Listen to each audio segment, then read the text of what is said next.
सभी मित्रों को जय जय सिया राम। प्रभु श्री राम की कृपा हमारे सभी मित्रों पर बनी रहे, यही हमारी मंगल कामना है। तो साधना के नियम, हम साधना कैसे करें? तो साधनाओं को कोई भी गृहस्थ कर सकता है। इसके लिए किसी भी विशेष वर्ग या जाति के आधार पर कहीं कोई बंधन नहीं है। जिसको भी इस प्रकार की साधनाओं में आस्था हो वह इन साधना को संपन्न कर सकता है।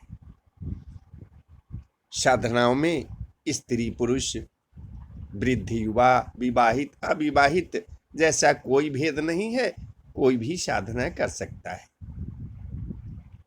महिलाओं के लिए रजस्वाला के समय साधना नहीं करना चाहिए। शास्त्र के अनुसार उसमें साधना वर्जित है। जिस दिन रजस्वाला हो उस दिन से अगले 5 दिनों तक वह किसी भी प्रकार की साधना या पूजा अनुष्ठान नहीं करे। परंतु यदि उसने अनुष्ठान प्रारंभ कर दिया हो और बीच में रजस्वला हो गई हो तो उस अनुष्ठान या साधना को 5 दिनों के लिए छोड़ दे और 6ठे दिन स्नान कर बाल को धोकर पवित्र होकर पुनः साधना या अनुष्ठान प्रारंभ कर सकती है। ऐसा होने पर साधना में व्यवधान नहीं माना जाता है। पीछे तक जहाँ तक साधना की है, जितनी संख्या में जप कर ली है, उसके आगे की गणना की जा सकती है। प्रत्येक साधना की जप संख्या, दिनों की संख्या निश्चित होती है। तब तक साधना चलती रहे।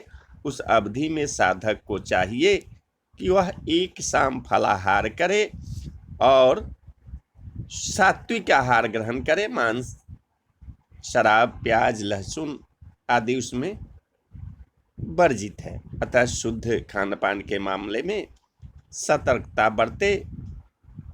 हाट बाजार के खाना को नहीं खाओ, क्योंकि वहां पर शुद्धता का पूरा ध्यान नहीं रहता है।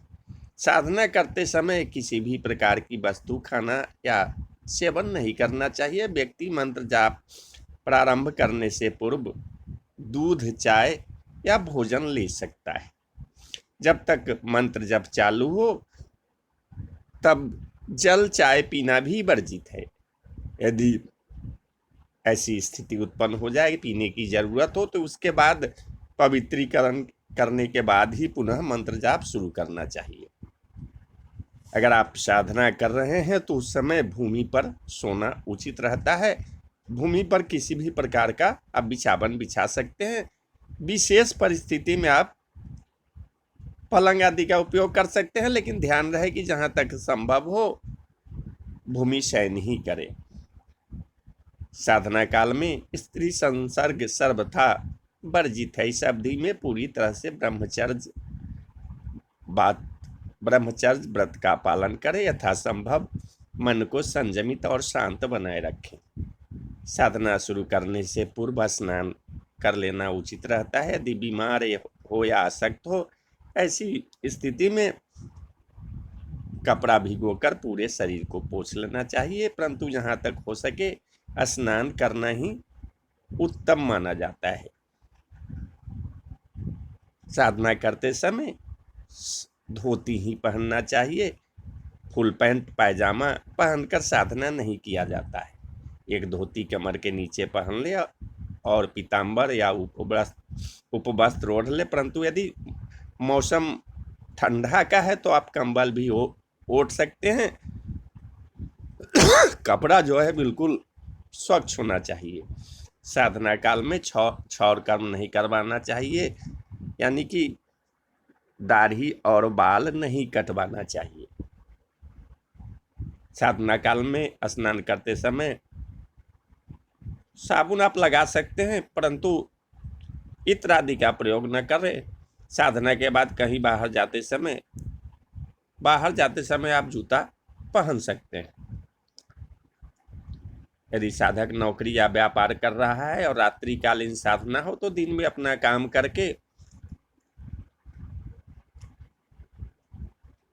तब शाम में आकर ही अपनी साधना में लग सकते हैं। साधना काल में कम से कम बोलना चाहिए। जब आवश्यक होने पर ही बातचीत करें। जितनी जरूरी है व्यर्थ की बातें में गप्पे लगाना, बहस करना वर्जित है। साधना घर के एकांत कक्ष में, किसी मंदिर, नदी तट आदि स्थान पर जाकर की जा सकती है, पर इस बात का ध्यान रहे कि साधना का जगह ऐसा होना चाहिए जो शांत और कोलाहल से दूर हो। वह ऐसा स्थान होना चाहिए जहां किसी प्रकार का व्यवधान न हो।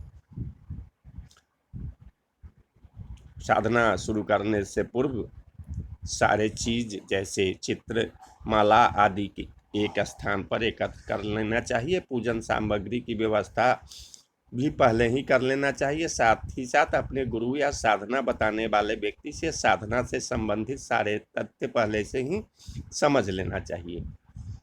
कभी कभी साधना काल में आंखों के सामने कई अजीबोगरीब दृश्य दिखाई पड़ते हैं। कई बार विचित्र आवाजें सुनाई पड़ती है। कई बार ऐसा भी अनुभव होता है जैसे कोई आवाज दे रहा हो, परंतु इन बातों की तरफ ध्यान नहीं देना चाहिए और बराबर अपनी साधना में लगे रहना चाहिए। साधना का काल में अपने सामने जल का एक लोटा भरकर रखना चाहिए। उभासी, जम्भाई या अपान वायु के निकलने पर जल को कानों से स्पर्श कर लेने से यह दोष मिट जाता है। यदि बीच में लघु शंका हो जाए तो उठकर लघु शंका कर लेना चाहिए, पर इसके बाद पुनः स्नान कर दूसरी धोती पहनकर ही साधना में बैठना चाहिए। साधना काल में माला हाथ से गिरनी नहीं चाहिए। इस बात का पूरा ध्यान रखिए। यदि गिर जाए तो पुनः प्रारंभ से मंत्र जाप करना चाहिए। ज़्यादा अच्छा यह होगा कि गौमुखी माला रखने का वस्त्र में माला रखकर मंत्र जप करें, जिससे कि माला गिरने की समस्या ही नहीं रहे। गौमुखी किसी भी प्रकार के कपड़े की हो सकती है। किसी भी प्रकार की साधना या मंत्र जप शुरू करने से पूर्व दीक्षित होना जरूरी है, क्योंकि दीक्षा प्राप्त साधक ही अपने जीवन में सफलता प्राप्त कर सकता है। इसके बाद साधना शुरू करें तो सबसे पहले एक माला गुरु मंत्र की जप कर, गुरु की पूजा कर, उनके सामने निवेदन कर मंत्र जाप प्रारंभ करें। ऐसा क्रम नित्य रखना चाहिए जिससे कि अप्रत्यक्ष रूप से गुरु सहायक बने रहे। मंत्र जप के बीच में कैसी भी परिस्थिति आ जाए उठना नहीं चाहिए। किसी से बातचीत होठों या संकेतों से नहीं करना चाहिए। यदि ऐसी परिस्थिति आ भी जाए तो उठकर आचमन तथा पवित्रीकरण कर पुनः साधना में बैठे। साधना के प्रति साधक को पूरा विश्वास और श्रद्धा होनी चाहिए। बिना आस्था विश्वास के कोई भी साधना सफल नहीं हो सकती। साधक सर्वथा शांत बने रहे, किसी भी प्रकार का संदेह मन में नहीं आवे और न ही क्रोध का प्रदर्शन करे। साधना की अवधि में भाषा मर्यादित रखे, अशुद्ध भाषण न करे, असत्य न बोले और कोई ऐसा कार्य न करे जो नीति के विरुद्ध हो।